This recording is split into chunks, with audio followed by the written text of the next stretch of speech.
using your VA home loan benefit. And so we're here to say that's bullshit. You guys, some of you follow my bullshit bulletin. That's bullshit. You absolutely can use your VA loan to buy land and build a home using the VA loan 0 down. So this program is pretty amazing. And the reason we are educating here, you guys, is because we work with a ton of military families. We are military families.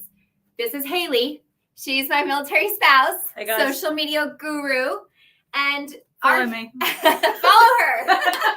Wait, what's your tag again? British spouse bish. British spouse bitch.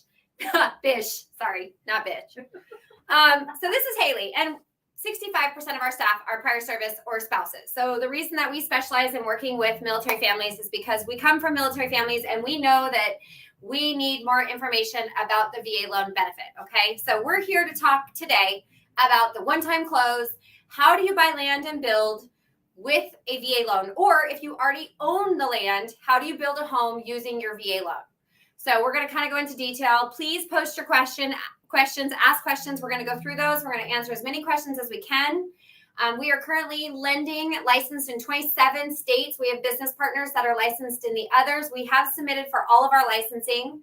So the goal is to be licensed in all 50 states so we can help you across the country. We just moved from a mortgage company, a national mortgage company. We actually started our own mortgage company. So VLG is us. We own VLG.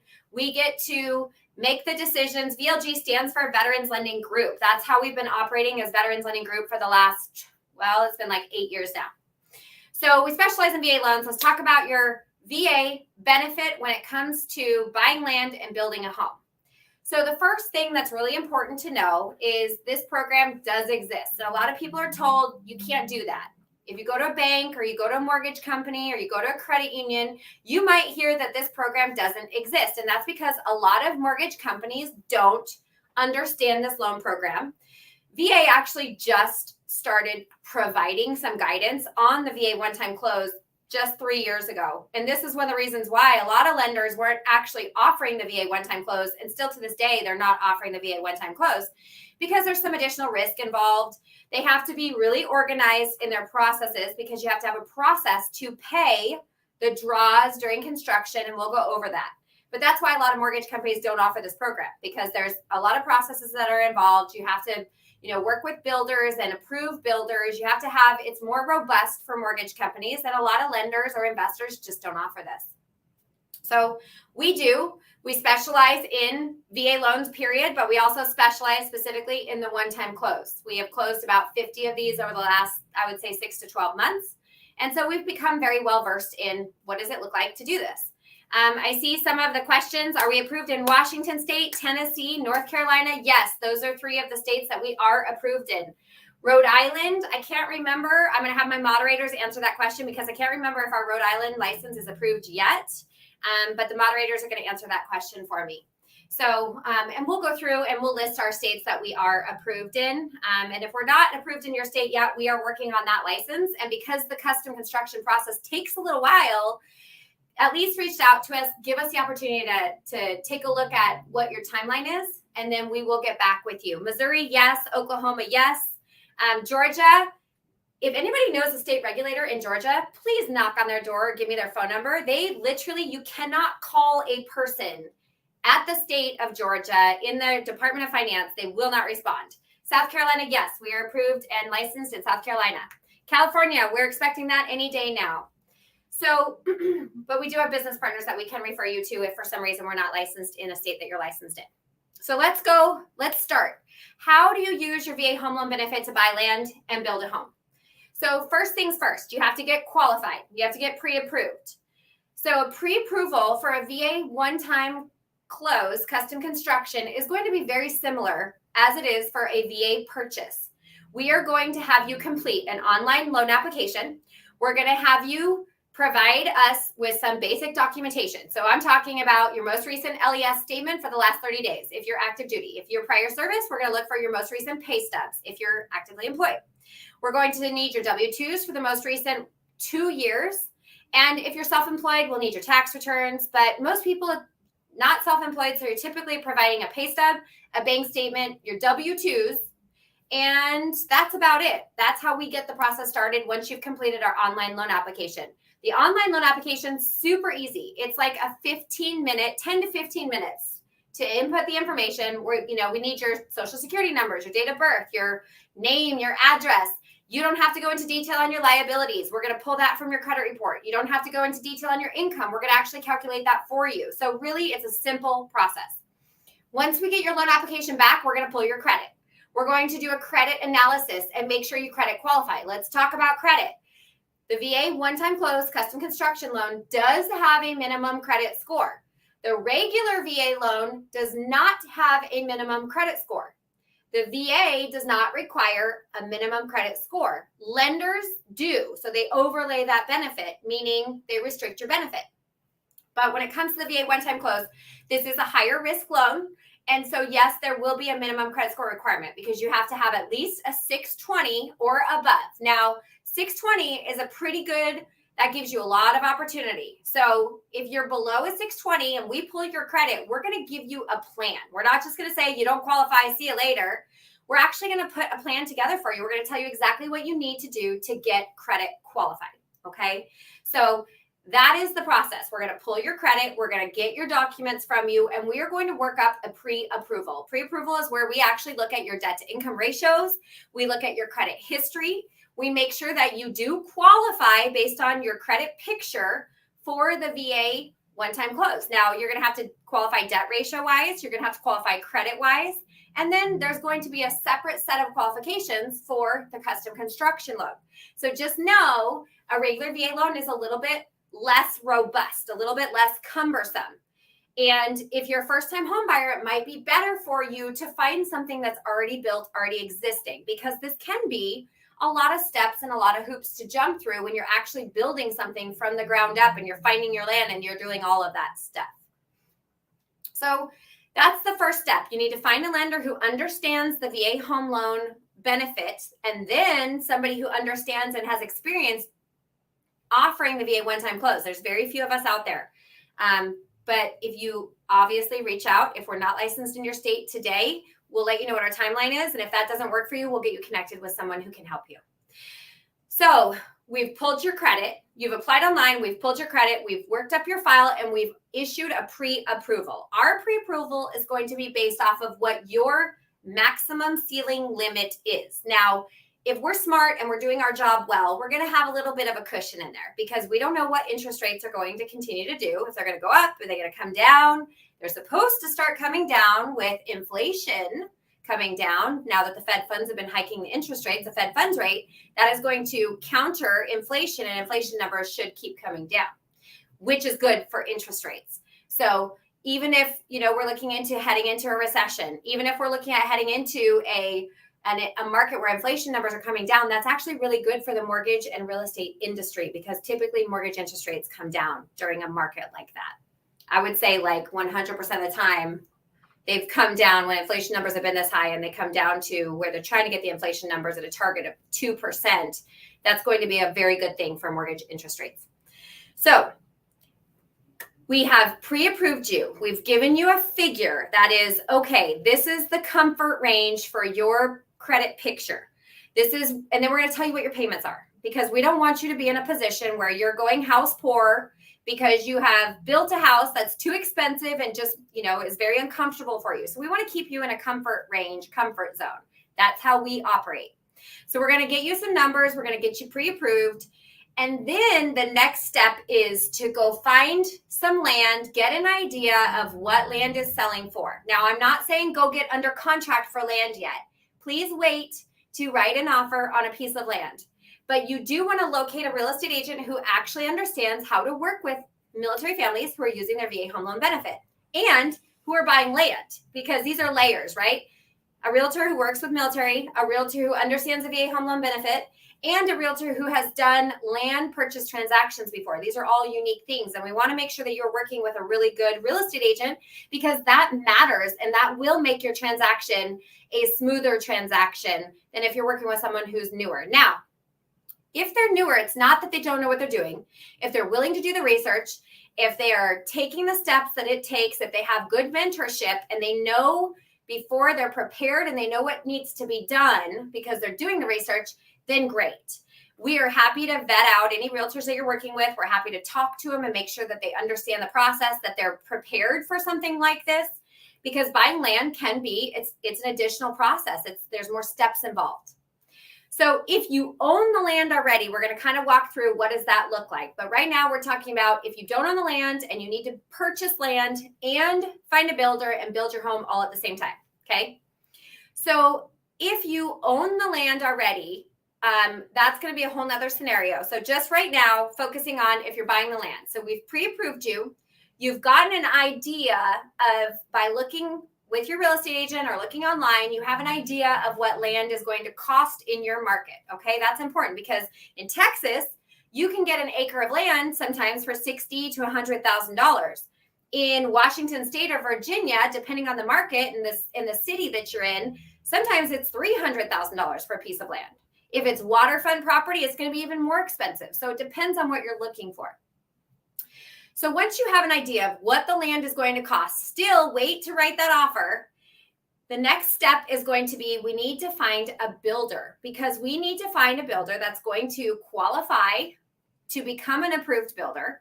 There are it's a two-step process. Step one is if they're not already VA approved, we have to get them VA approved. That is not a super complicated process. It's just a few forms the builder has to sign. It's mostly like equal employer type of stuff. And they're going to go ahead and sign those documents. We're going to submit them to the local VA Regional Loan Center, and we're going to get the builder VA approved. Now, once the builder's VA approved, they have to really mess it up to get taken off that list. So once the builder's VA approved, it's a good thing for the builder. We will talk them through that process and help them understand why they're doing that so that you don't have to do that. So the builder's VA approved. The next step is the builder has to be approved with the mortgage company, the investor who is going to give us the money on this VA one-time close custom construction loan. The reason why this is a good thing is this protects you. And as a home buyer and someone who's going to be building a home, you want to work with a builder that you know has been verified. You know that they have references. We can look at their financials. We can look at their credit, and we can make sure, don't have to look at credit and financials, but just some ideas of things that we will look at. We want to make sure that they're going to take the money that they're receiving, pay their subcontractors, finish the project, and complete the project, hopefully to the standards of what you guys have agreed upon in a builder-buyer contract, builder-client contract. So the builder has to be approved. This is a good thing. And we're going to walk through that process, hopefully, before you go write an offer on land. Now, this is all ideal scenario. This is going to eliminate your pain points and jumping through a whole bunch of hoops and having the hiccups that you might have if you go write the land before you find a builder and do all these steps backwards, okay? So I'm trying to help you avoid the pain. This is reverse engineering it and showing you exactly how to do this. So you get pre-approved. You get an idea of what the cost of land is going to be where you're looking. You find some builders. Now you can interview different builders. I think that's a very good idea. You walk through some homes that they've built. Take a look at what their construction looks like. Talk to some of their buyers that have purchased homes from them or had them build them homes. Get some references. Do a little bit of due diligence because it will save you a lot of pain in the long run. I promise you that. Worked with a lot of builders. Some of them are great. Some of them are really good at building, but they're just not good at running a business. And unfortunately, that can come out in the wash. And unfortunately, a lot of times the buyers and the clients that they're working with end up having to, take the short end of the stick. So that is basically how you start the process. Now, once you have located a builder, and the next thing you need to figure out is your plans. What are you building? Now, you might figure out your plans before you find your builder and bring the plans to the builder and say, this is what I want to build. This is the home I want. You can purchase plans online. Now, just remind you, if you purchase plans online, you have to get those plans potentially re-engineered or updated for the local county or the local building authority where you're building. So sometimes when you buy plans online, they're good to go. You can take them. You can get your permits right away. You don't have to make any changes. Sometimes they require changes. It all depends on that local housing, the local building authority and their codes. So if you order plans online, just remember that might not be your final cost. You might have to make some updates, architectural updates or engineering updates. So sometimes you find a builder that actually has sets of plans that they build consistently. And this is nice because, if you're looking at like a high volume, one-time close builder, oftentimes they will actually have a set of plans for multiple homes that you can just purchase from them. And they've already built those homes. They have experience. Their framers know how to frame that house. The electricians know how to, wire the home. The plumbers know how to plumb the home. So it just streamlines the process. If you're going to go with something super custom, just be prepared that the builder has to get familiar with the plans. And you may have to make some slight adjustments to get those approved by the local county or city or whatever it is that you're permitting through. So you have found land, you have found plans, and you have found a builder. Next steps, you have to get into contract with the builder. You have to have a builder and you have to agree on the terms of the contract. You have to write a contract. This is good. You want the protection of a contract. The lender will require the protection of a contract. They want to make sure that they know what the builder is going to perform on prior to getting you into this new home build process. So after all these things have happened, now you can go find your land. This is the ideal setup. You go find your land. You found a real estate agent. You're looking for land. Now you can make an offer on your land. Now, when you make an offer on your land, ideally, it's an extended closing. We need 90 plus days to close these deals. We can likely do it in 60 days, but that does not give you any cushion for unique, strange, weird things popping up. What kinds of weird things could pop up during construction loan closings? Well, you could need an engineering report. You could need an environmental study. Now you're subject to waiting for that third party and their timelines and when they can get to it. You could need architectural updates. You could need something from the builder. They, of course, need to go to their subcontractors to get pricing and their vendors, their suppliers, their lumber yards, their tile suppliers, their appliance suppliers. And we are still seeing some residual slowdowns due to COVID and factories being behind and everything that was behind during COVID. So give yourself a little bit of extra time. Don't be afraid that the seller is not going to accept your offer on a negotiation. This is where a really good real estate agent comes into play. A really good real estate agent is going to do an amazing job negotiating for you. And I think I lost connection. Can you guys give me a thumbs up if I'm still live? Buffering. Awesome. Well, I'll keep going and hopefully it catches up. So on YouTube. I'm live on YouTube. Okay, perfect. So this is where it's important to, make sure that you are well-versed in, kind of the process of at least vetting a good real estate agent out and that your agent is well-versed in negotiating because everything in a real estate transaction is a negotiation. Sometimes the sellers are emotional. Sometimes they're not emotional. If the land's been sitting for a long time, you typically have more leverage in a negotiation. And, what I've learned in negotiations is if you're willing to walk away, you are so much more likely to get what you want out of that negotiation because you're not desperate and you're not willing to sign off on whatever it is that someone's offering you. So don't be afraid to walk away. If it's not the right thing, then you'll end up finding something that is better for you. So when you're negotiating the land, you want to try and get at least a minimum of a 90-day closing. 120 days would be ideal. That would give us tons of time to negotiate all the terms of this new construction contract with the builder, figuring out what plans, figuring out what you're doing, because not only do we have to get all of that squared away, we also have to get the appraisal completed based off of future appraised value of the completed project.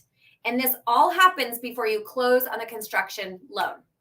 Once you close on the construction loan, we pay off the land and the first draw is released to the builder so the builder can start construction. So up until that point, all the things that you're doing is you're going through the pre-approval process with the lender. You're finding the builder. You're figuring out what plans you want to build. Not only do you have to figure out the plans, you also have to sit down and you have to figure out your spec list, which means you have to know what siding you want. Are you doing hardy board? Are you doing brick? Are you doing stucco?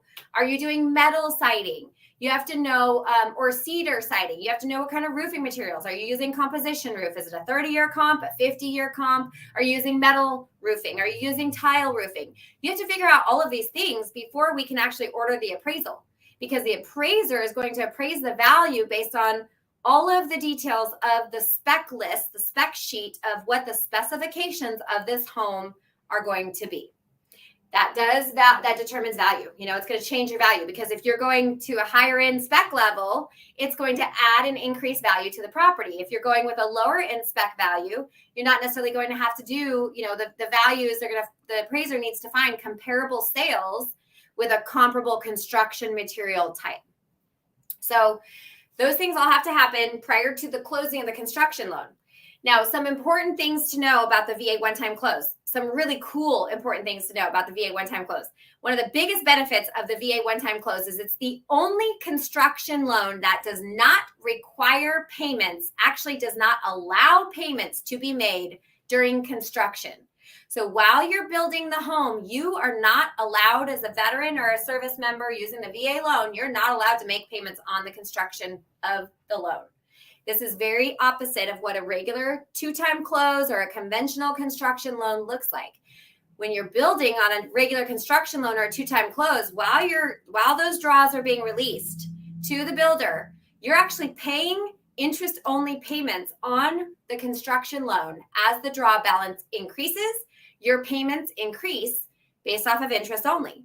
So with the VA one-time close, they actually pay that in what's called a builder fee. They calculate what your approximate interest is going to be for the term of the construction, which could be 6 months, 9 months, 12 months is the max term for construction. We really need you to have it wrapped up. I would estimate for 11 months, or shoot, your target goal would be 11 months, so that you have a 30-day buffer, because construction often goes late. This way you don't have to deal with like extension fees or anything like that. But you're going to be building the home and you're not going to be making payments. So that affords you to be able to keep a house or a housing payment for a rental property, an apartment. If you're living in a house, if you're turning your house into a rental property, we're going to talk more about this and how you can release your VA loan to be able to reuse it on this new purchase. So we'll talk a little bit about VA entitlement, how that looks. So while you're building, you're not making payments. Once the completion of construction has occurred, once the house is done being built, then we are modifying your note. It is not a refinance. You do not have to pay 2 sets of fees or closing costs like you would on a traditional 2-time close. That's a traditional like construction loan where you're getting your construction loan from a local bank. And then you have to refinance it into a VA or conventional loan. That would be considered a 2-time close. Well, 2-time close, the downside to that is you have to pay construction costs twice, closing costs twice. You also have to qualify twice. So if it takes you 9 months to build your house, you actually have to requalify after 9 months. The house also has to requalify after 9 months. So if your total acquisition cost, now when I say total acquisition cost, that means the land cost, improvements to the land, meaning dirt work, excavation, removing trees, connecting to utilities, water, sewer, gas, electric, foundation work, everything from foundation to finish, all of that equals your total acquisition cost. So if your total acquisition cost on a 2-time close, if it's worth less at the end of 12 months than what you spent on it, guess who's coming to the closing table with a bunch of money? You are. So that's the downside to a 2-time close. The upside to the VA 1-time close is you qualify 1 time prior to construction starting. The appraisal's done 1 time prior to construction starting. I lost signal, so I'm just going to delay. I'm going to slow down my answer or the next step. So you're going to, just to revisit that again real quickly, you're going to have the appraisal done 1 time on a VA 1-time close prior to construction starting. You're going to qualify 1 time prior to construction starting. And then once you close on that construction loan and construction starts, you don't have to requalify for anything unless you go past the 12 months on that completion date. Otherwise, you're golden. So if the market shifts a little bit and values come down and you're now a little upside down on your property, it doesn't matter because VA approved you up front for what the total acquisition cost and the financing package was going to look like. So that's a pretty amazing feature of the VA loan. So 2 really amazing, well, 3. In my opinion, I freaking love the VA 1-time close. I think it's one of the best loan programs out there. So 620 minimum credit score, There is 0 down up to $4 million. We didn't even cover that. So 0 down up to $4 million if you credit and income qualify, okay? And the VA loan allows you to go to $4 million now because the Blue Water Navy bill removed the county cap for someone who's not currently using their VA loan. Okay, so we're going to go over that again a little bit later. So that's number 2 mega benefit of the VA one-time close. The third mega benefit is you're not making interest payments during construction. So while the house is being built, you only have one housing payment. Whether it's the rental that you're living in, your house that you're living in, you could sell your house, you could move into an RV, live on site, watch your construction materials while the house is being built, because construction sites do have theft sometimes that happen depending on where your construction site is. If you're in Washington State, that's where I came from. I'm in Florida now, but in Washington State, we had construction sites we had people stealing lumber off of our construction sites all the time. So that's another cool feature of being there on site. And I am sure a lot of you guys probably have a good supply of ammunition and firearms where you can protect your properties. So that's another option. And then, the other benefit, so 620 minimum credit score, up to $4 million for your VA one-time close. There's no payments during construction, and it's a one-time close. So you're not paying closing costs multiple times, and you only have to qualify one time prior to closing. So those are the 4 biggest benefits of the VA one-time close. Now I'm going to throw in another one, which is super exciting, multifamily. The VA one-time close now has the ability to offer construction of multifamily. When I say multifamily, I mean from 1 to 4, well, not 1, 2 to 4 units, okay? So 2 to 4 units is considered multifamily. VA does not, no residential loans actually go over 4 units. If you go over 4 units, that's considered commercial construction, and commercial loans are commercial lending rules. So for a residential lending rule, 2 to 4 units, which is an incredible opportunity to invest in real estate and build your portfolio of real estate using the VA one-time close. Think about the fact that when you build a brand new building, the maintenance of that building should be extremely low because you have brand new HVAC, you have brand new furnaces, brand new appliances, brand new roofs. You've got manufacturer's warranties on everything. And you also should have a builder warranty. If the builder is building you a property, there should at least be a 1-year warranty that's negotiated into the contract. So there's a tip. Make sure that you're negotiating with your builder that they're going to take care of any major issues during the first year of after construction. That's very typical. So that is one of, that's, in my opinion, one of the greatest benefits of the VA one-time close is that multifamily feature where you can actually build a 4 unit. Now, keep in mind, you have to live in this property. You have to intend to occupy, and you have to occupy within 60 days.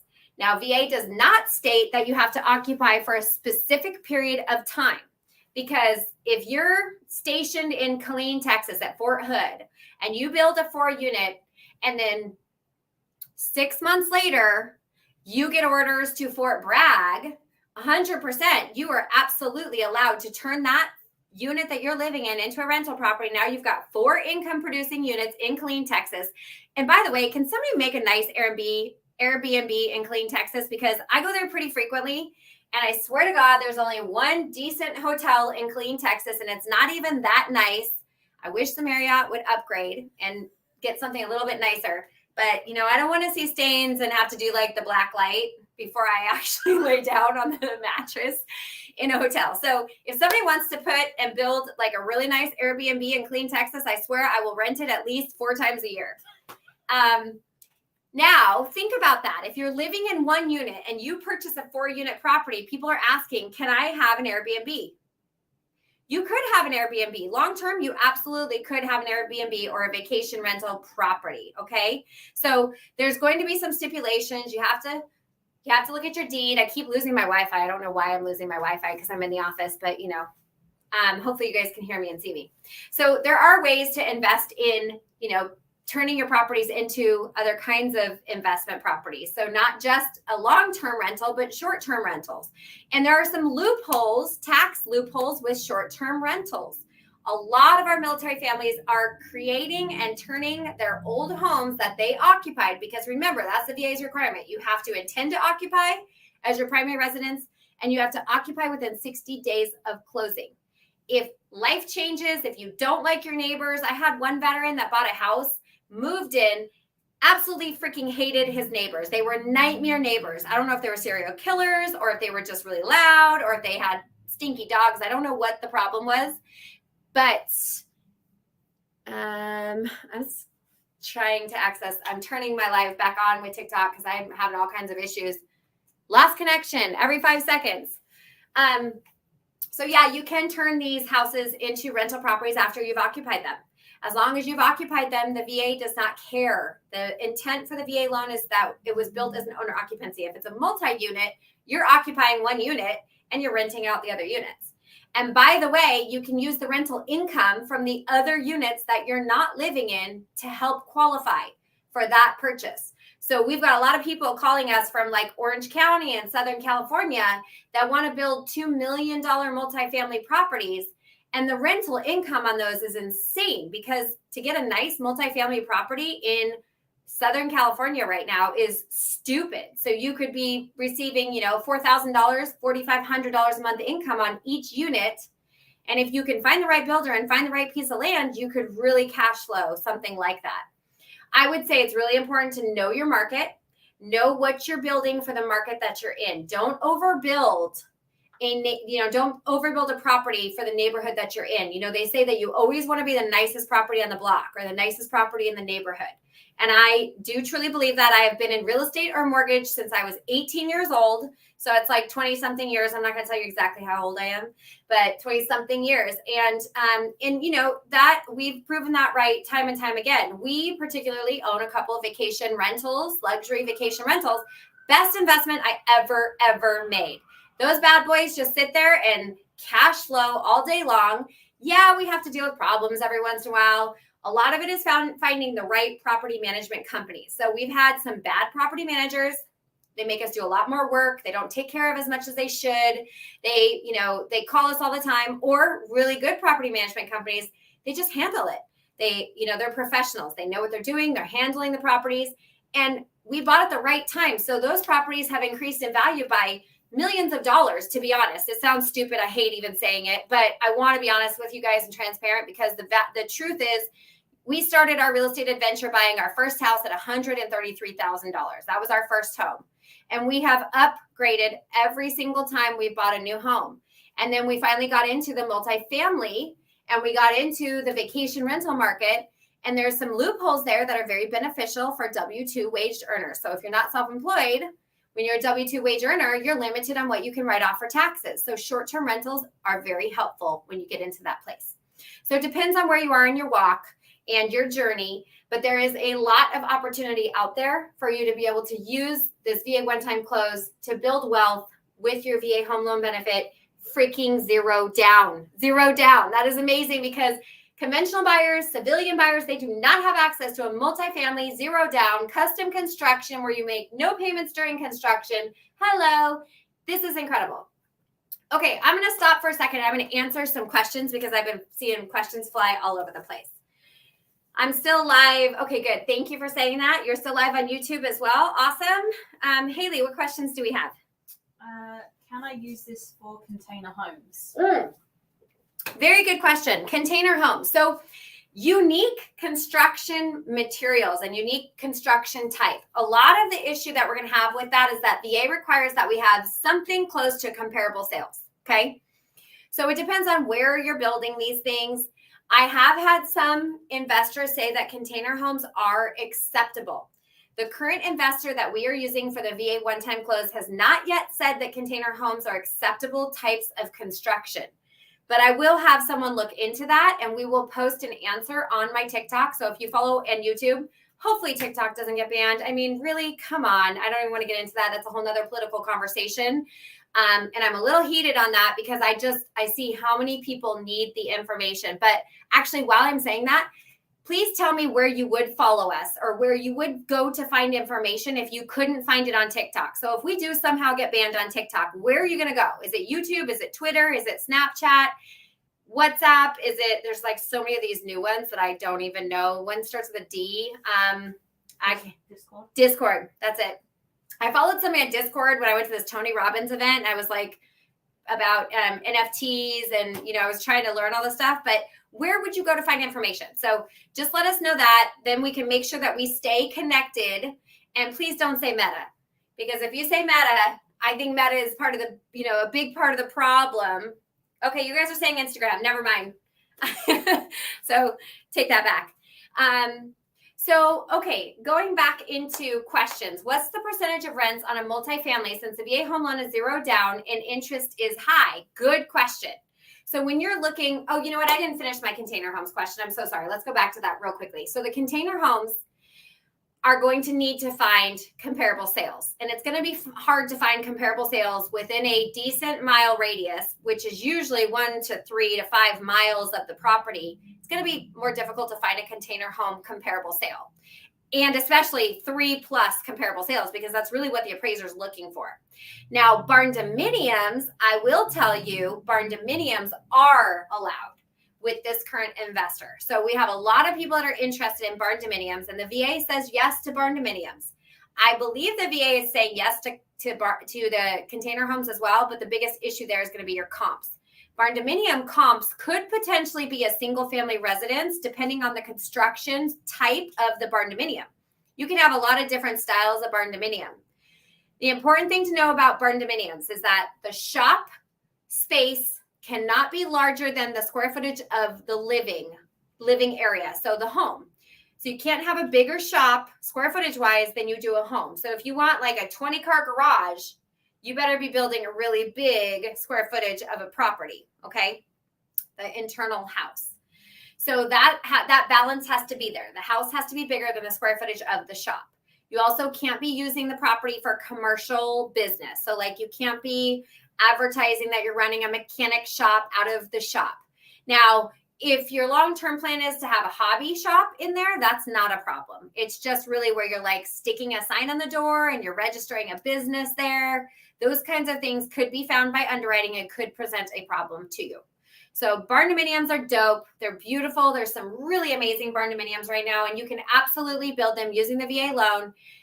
It's just a matter of finding comparable sales on those as well. But most likely we can often use a single family home as comparable sale for a barn dominium. Acreage, real quickly, since I'm on the topic and I'm going to squirrel off. Acreage, there are no limits to how many acres you can have on a home that you're building using the VA one-time close, okay? So again, we're going to have to find comparable sales for the acreage. So if you're in Montana and you're looking at buying 100 acres, you're likely going to see another comparable sale nearby that's 50 to 100 acres. The appraiser could adjust for the additional 50 acres on a comparable sale. If you're in a urban area and you've got a massive acreage property, it's going to be a little bit harder to find a comparable sale. So just keep that in mind. But yes, you can absolutely do that and find some large acreage properties and use the VA home loan benefit without limitations on how large the acreage is. Now, not every lender or investor will allow you to do that. So just keep in mind that could be an overlay that you see from different investors. Going back to the multifamily and how the rents are calculated. So first of all, keep in mind, if you do not have experience as a landlord, the VA loan program does require that you use a property management company to manage your other units, not the unit that you're living in, obviously, but the other units that you're renting out during, in order to use that income to qualify. And the reason for that is because they understand that you don't have experience as a landlord. And by using a property management company, you're going to be putting yourself in a more stable position because property management company knows how to screen for tenants. They know how to do background checks. They know how to go find potential issues in backgrounds or in references for renters, tenants. And they're also going to do a check-in and check-out. They know contracts better. They have all of these things already in place. So if you don't have any experience as a landlord, you are going to be required to use a property management company in order to use the income from those units to offset your debt to income ratios. If you don't need the income from those other units because you make enough money to qualify for the whole purchase price without income from those rental properties, then you're not required to use a property management company, okay? So that's just kind of one of the caveats with the multifamily portion of any VA loan, to be honest, whether it's a construction loan or not, that's a requirement for VA multifamily. 75% of the rents is typically what you're going to be allowed to use, and they will require typically a rent market analysis. So a rent market analysis is where the appraiser, when they're completing the appraisal based off of future appraised value, right? They're going to appraise the property once it's completed. They're going to try and figure out what is this house going to be worth once it's completed, or what's this fourplex going to be worth once it's completed. So when they're doing that, if it's a multifamily and it's going to have rental income, they're also going to complete a rent market analysis. Now there is an extra cost for this, just a heads up, but this is what allows us to use the rental income from those additional units as an income to offset the mortgage payment. And oftentimes, if the numbers line up, you can actually have someone qualify with much lower income for a much more expensive property because you're using rental income. Just keep in mind, we do want to look at it and make sure that we don't put you in a position where you're having a potential financial hardship by getting over your head. So there will be some requirements for reserves. You have to have 6 months reserves, principal and interest, taxes and insurance if you're going with a multifamily property and you're using your VA loan. And that's a good thing. You know, that's just to make sure you have some money in the bank. If you lose a tenant and you were banking on that income, that you'd have some money in savings to be able to offset that. Or if a tenant, you know, breaks the refrigerator or something like that and they don't pay and they skip town, you have their deposit. But it also allows you to have that money in reserve so that we don't have to worry about you, you know, really having a financial hardship because of this rental property. So when you start looking at the multifamily feature of the VA one-time close, this really is for people that are a little bit more prepared or have more money in savings. Don't put yourself in this position if you're living paycheck to paycheck and you don't have any money in savings and you're, you know, maybe a little bit overextended on your debts. It's probably not a good idea. This wouldn't be the step one of moving into financial freedom. I would go financial freedom is like lowering your outgoing expenses, putting some money in the bank, and then moving into an investment property. Is there 2 contracts? One contract for the seller on the land for 90-day closing and the second contract with the builder. Yeah, actually, Mike, there is.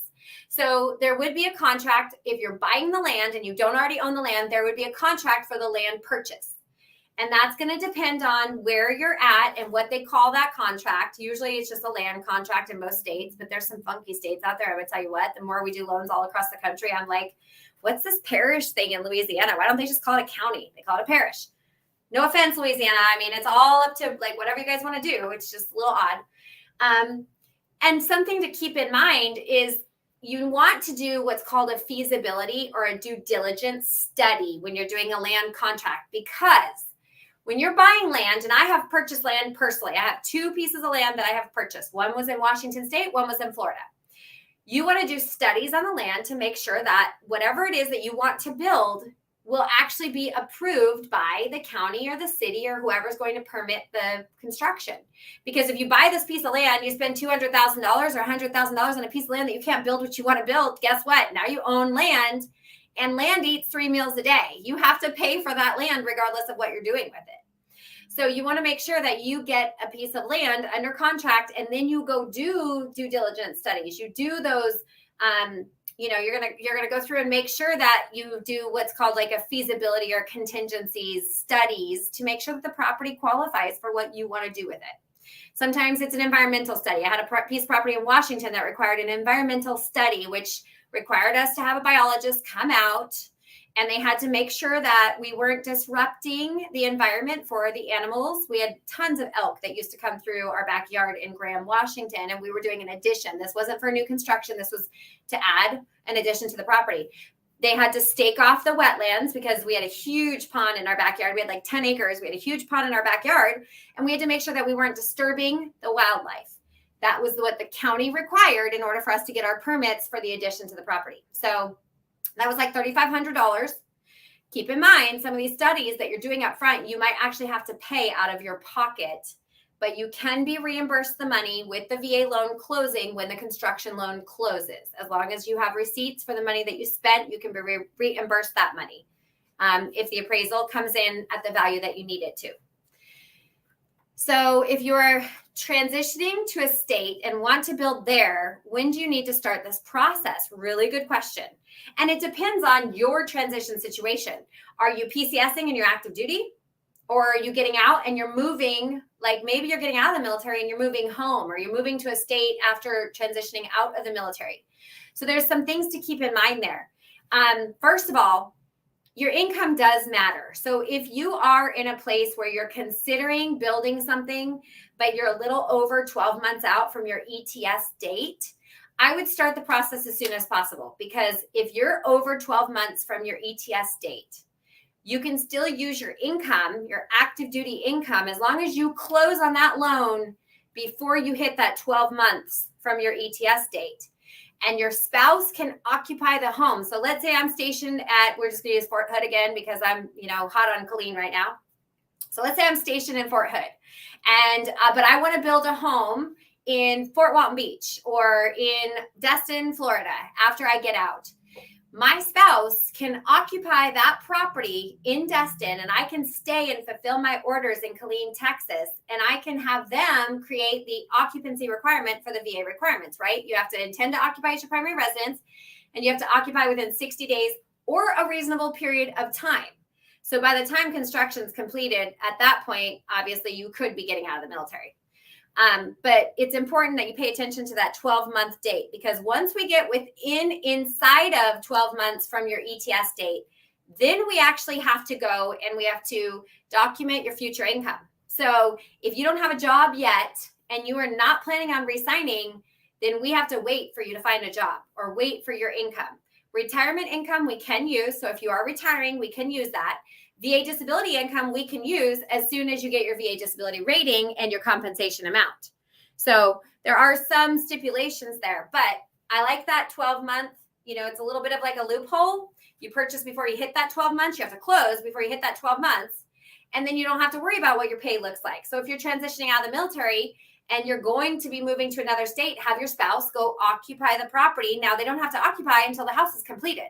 So it's kind of a win-win situation with the VA one-time close, because if your ETS date is over 12 months out and really you're building the house and right around the time the house is completed is when you're ETSing, that's a perfect scenario. So that is one way that you can start the process when you're transitioning. Another way that you can start the process when you're transitioning, you can use offer letters. So we can use future pay from a civilian employer, a DOD contractor, or whatever your future job is going to be. We have to have the offer letter, and you have to be starting the job within a reasonable period of time of closing. So I would say 60 days from closing. Now the VA does allow you to push it out a little bit further, but that's a case by case scenario. And when you're combining that and stacking that with a VA one-time close, now you're layering the risk of the loan.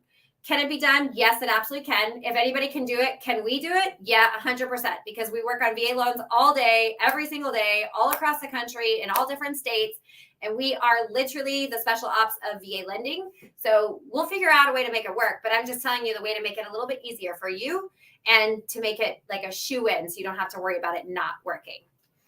So I think that if you're transitioning to a state and want to build there, when do you need to start this process? It depends on how long your construction is going to take and when you want to move into that property. It depends on your job situation and what income we're using to qualify you for the loan. It really is a case-by-case scenario. And I should say that I have my entire team is on here moderating tonight. They're answering questions. You can click on the link in our bio on TikTok and fill out a contact form, and we will call you and we will walk through the scenario. Everybody has a unique scenario.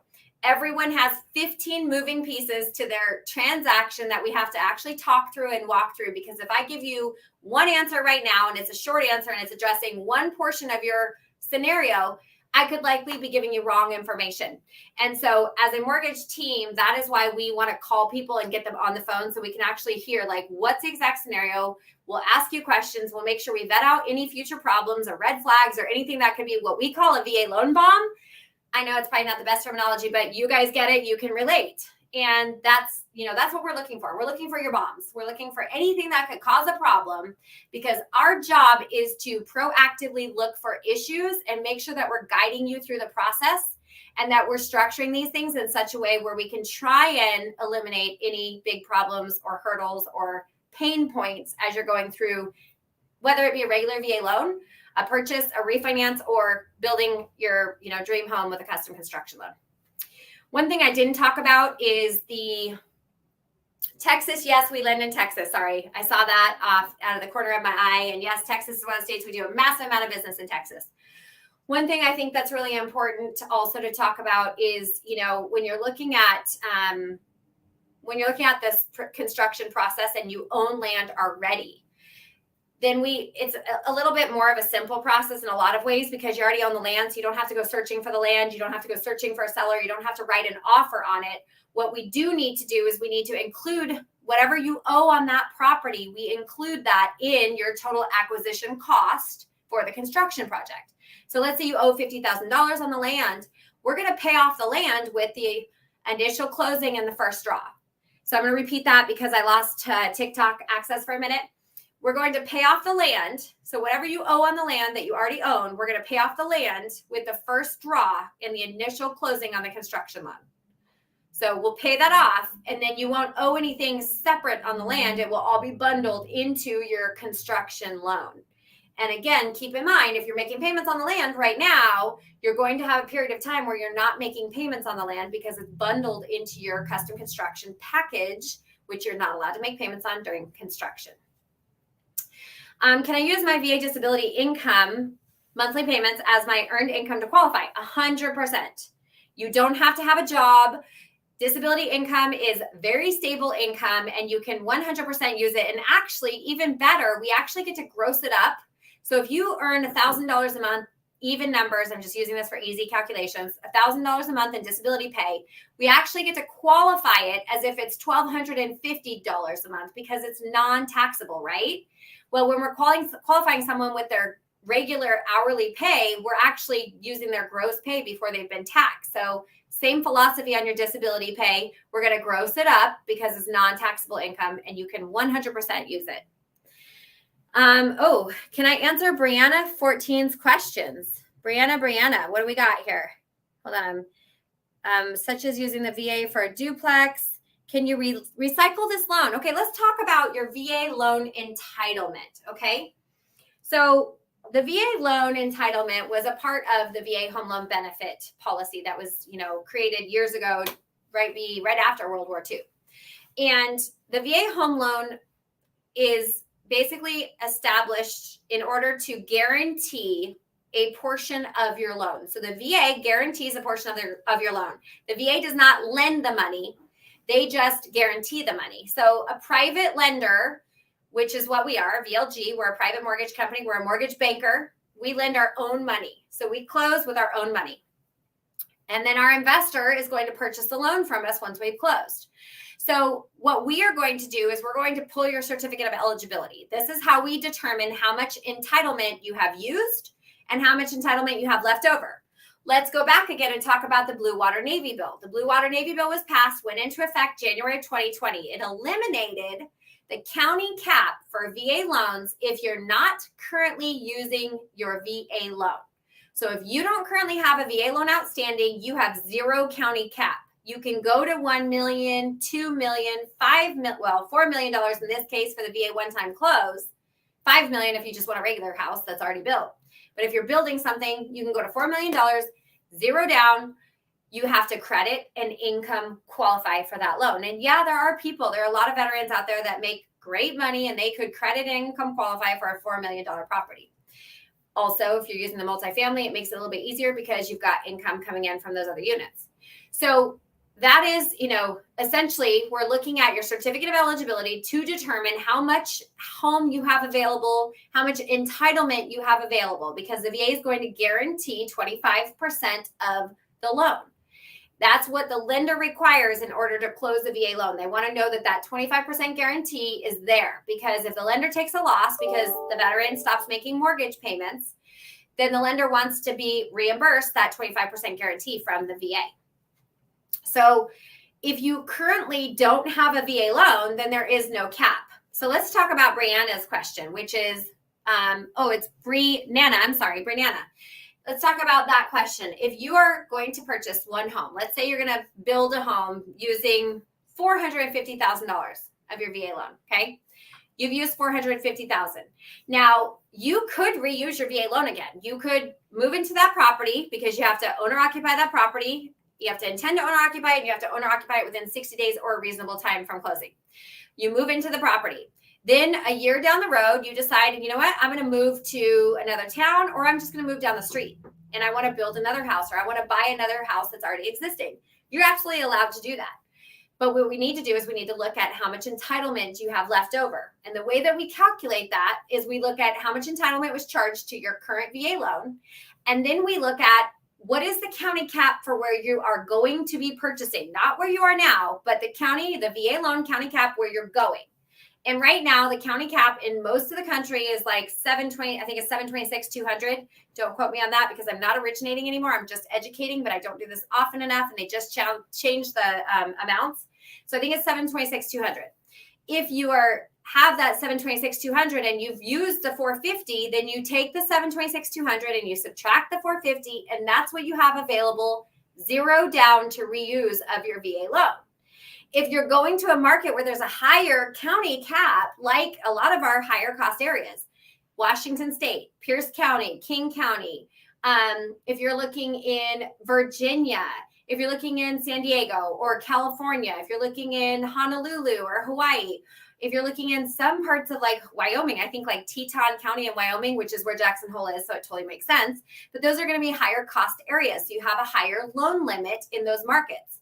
With that higher loan limit, you have the ability to tap into your what we call bonus entitlement or second tier entitlement.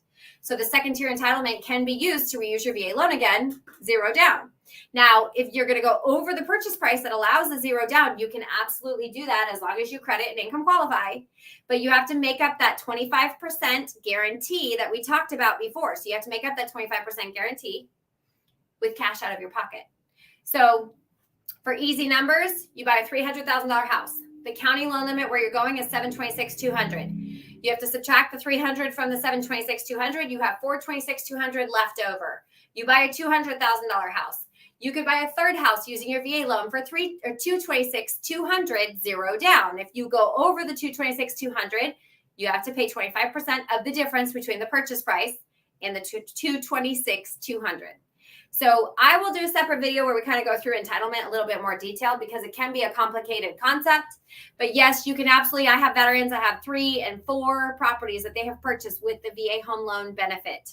So you can do that. You can reuse your VA loan. You can build a house. You can buy a house. You can then go build or buy a duplex and have multiple VA loans at one time. And that's how you use the VA loan to build your financial portfolio. Just keep in mind the VA requires that you intend to own or occupy it, and you occupy within 60 days or a reasonable period of time. Okay. So you advise going through a broker or going straight through you. You know, I don't advise people that they should use us over a broker because I don't even know what broker you're talking about. What I can tell you is that our team last year closed like 1,600 or 1,700 VA loans. The year before we closed 2,200 VA loans. The year before that we closed 2,000 VA loans. This is what we do.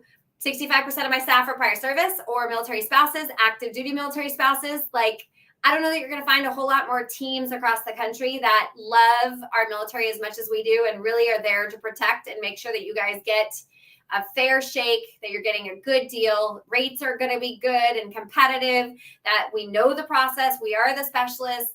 You know, it's honestly, you use who you feel comfortable with because that's what we want. But give us an opportunity to at least talk about what we do and have a one-on-one conversation with you. And if nothing else, we will tell you, if you get a better offer from another broker, we will tell you straight up, take that offer and run with it because we can't match it or we can't beat it. But oftentimes we can. And, you know, we just want to make sure our military families are being taken care of, to be honest. And unfortunately, most mortgage companies, most lenders are closing like 1 out of 10 loans are VA loans. They just don't specialize in VA loans. And we decided a long time ago, we were going to specialize in VA loans. This was going to be our thing. We weren't really going to care about the conventional buyers and the civilian buyers. And not that we're not going to take care of them, but it wasn't our focus. That's not who we were going to market to. That's not who we were going to service. And the education piece is a big part of what we do because we want to be able to provide this information right now that you guys can't find clearly online. So go through who you want to go through, but if you want to reach out and ask questions, we're here to answer your questions and we're here to assist. What if you own the land and we don't owe anything on it? Perfect. You absolutely don't have to owe anything on land. You can absolutely just include. So yeah, it's still going to be wrapped into the construction package, and it's still going to be part of the total acquisition. But if you don't owe anything on it, there's no payoff. It's not like we're taking your land. It all goes into being tied to the transaction, because in order for us to secure a loan on the home, we have to secure the loan on the home and the land. So you can't keep the land separate and build the home and get a loan for the home. So it all gets rolled into one package. You get one loan. It finances the entire construction, and you end up with one loan. Really important. I want to make sure I cover, this is a 30-year fixed or a 15-year fixed loan. Okay. So, and the other really cool feature of this loan is if interest rates have gone down between now and when your loan is modifying, when your construction is completed, they will automatically float the rate down to the lower interest rate before we close. There is no freaking loan program out there that will do that. So, I mean, it sounds too good to be true. And honestly, in a lot of ways, I look at this program and I'm like, if I was a buyer, I might be questioning this. But legit, it is just, the investor designed a really good program, and we were a part of it. We did sit down with the investor. We said, hey, you guys need to be doing this VA one-time close. There aren't lenders out there. There aren't investors out there that are offering this, and we really need to get aggressive. And hey, by the way, we really need the multifamily portion of the VA one-time close, because nobody's doing that. And guess what? They rolled it out. They put their money where their mouth is. And I think it's super exciting. So we're glad to be a part of it. We're glad to be able to offer the education and the information to all of you. Okay, what if you own the land, only need the construction loan? Yeah, I mean, the construction loan, like I just, kind of covered that. The construction loan is bundled with the land. So there's no way to separate the construction loan and the land loan. It's going to be just a regular 30-year fixed or regular 15-year fixed VA loan when you're all done with the construction. If I buy a single family home with the intent to use it as a rental property, how long do I have to live in it before I can rent it out? So we covered this a little bit, but I'll cover it again just in case you didn't hear. VA's requirement is that you intend to occupy the home as your primary residence, that you move into the home within a reasonable period of time, which they define as 60 days or a reasonable period of time. So sometimes I have someone who's like stationed in Korea or Japan, or they're stationed in a different part of the country, and they're going to be moving into that home, but their orders don't have them transitioning or PCSing to that market for 90 or 120 days. But you can prove that they're going to be moving into that property. That is still considered a reasonable period of time per the VA. So it's all going to be about the lender that you're working with, what their understanding of the VA is. But yes, there is no requirement that you live in that home for any specified period of time. Some lenders will tell you 12 months because there are some portions of the documents that state that you're intending to occupy this property for at least 12 months. But when you go to the VA directly, the VA says that if something changes, if you get a job and you have to PCS somewhere else, or you have to transition out, or you have to go take another job and move to another city, or your household size changes and you need another bedroom, or you don't like your neighbors, or you don't like your kitchen anymore. I literally had an employee who was 100% disabled veteran who his therapy was his cooking. He loved to cook because that is how he dealt with his PTS and brain injuries. He was living in a townhome. There were 4 units in the townhome. He was living in this unit on this unit, and just moved in. 3 months later, the other end unit came up for sale, and he wanted to move from this unit to the other end unit because that end unit had a superior kitchen. We got him pre-approved. We submitted to the file to our underwriters to have them review the file with a letter of explanation stating, this is why I want to move from this unit to that unit at the other end of the building. Also, there's homeless people that live in the trees here. There's no homeless people living in the trees here. And the underwriter said, yep, you're good to go. So again, it's all a matter of who you're talking to. Sometimes they're going to tell you 12 months. There's a minimum of 12 months that you have to live in this property. And you know what? If that's the case, worst case scenario, 12 months goes by like that. Live in the property for 12 months, and then you can turn it into a rental property. Your VA loan limit only resets. This is important. Your VA loan limit only resets if you sell the home and there's a transfer of sale, or you can do a one-time restoration. So if you do have a VA loan on a property and you need 100% of your entitlement to be able to purchase the next property or build the next property because you need to go to that like $1 million or $1.5 million or $800,000, whatever it is, you can actually refinance your current VA loan into a conventional loan and do what is called a one-time restoration. That's one time in the history of using the VA loan. So make sure that you use it wisely and you request it when it really counts, because you can only do it one time. That one-time restoration will release your VA loan, turn the loan into a conventional loan through a refinance, and release the VA loan for you to be able to use 100% of that VA loan again on whatever next purchase you want to be able to use it. So that's one time during the history. Now, if it's a dual military family, dual income, and dual military, it doesn't have to be dual income, but let's say you both have a VA loan benefit, well, then you have multiple opportunities to use the VA loan. So you can kind of waffle back and forth on whose VA loan you're using. You could also go into an investment with another veteran. You don't have to be married to them. They could just be a buddy. You could go into a multifamily investment. You could own one unit. They could own one unit, and you rent out the rest of them. And then after 12 months, you both move out. Now, keep in mind, you're married to that investor. You're married to that business partner because both of your entitlements are held up in that house. So I would suggest that you meet with an attorney. You protect yourself with agreements. You make sure that you're going into this investment with somebody that you trust and that you think it's going to be a good long-term situation. But you can absolutely do that. We have people do that all the time. If you're ready to speak with someone in depth, then you want to click on the link in my bio on YouTube. Do I have a link there? Your link tree is available on the link. It will be the VLG one, but we can get you connected. So. Okay. So if you do need to get connected, you can also go and email VA Loan Bish at VLG for VLG Veterans Lending Group now.com. So if you want to get connected with my team, you can email us at VLoanbish@VLGnow.com. Or our TikTok has a link tree in the bio, so you can click on the link tree and it will have a contact form for you to fill out so that we can get in contact with you. You can DM me on TikTok. YouTube's a new thing for me, you guys. I'm sorry. We're just figuring out YouTube, so we'll get it squared away and make sure that we have more of these resources there, but we're just dabbling in this. And a lot of the reason why is because TikTok, issues with the ban and everything else that's coming up. So. Do you want to mention that we'll put the link to the spottiness on TikTok? Oh yeah. Put the link to this. We're going to put the link to the YouTube on my link tree in TikTok in the event that we, with the spottiness from the internet, in the event that I lost you didn't hear all the story, or you want to go back and re-listen, we will put the link to this video and this stream in the link tree on TikTok. It will also be up on YouTube. That's about an hour and 7 minutes, you guys. I don't know if I want to keep rambling, but we appreciate your attendance. Thank you for coming and viewing our video and our stream and our live. Hopefully you got really good information. We are happy to answer your questions on a one-on-one basis. We will continue to do more of these lives once a month because it just seems like there's a lot of questions and a lot of information out there. And let us know if there's more things that you want to be educated on. If we didn't catch what you needed us to talk about, please put the comments in the YouTube, put the comments in TikTok. We will do more classes, do more lives, and get as much information as we can out to you. So thank you so much. Have a good night.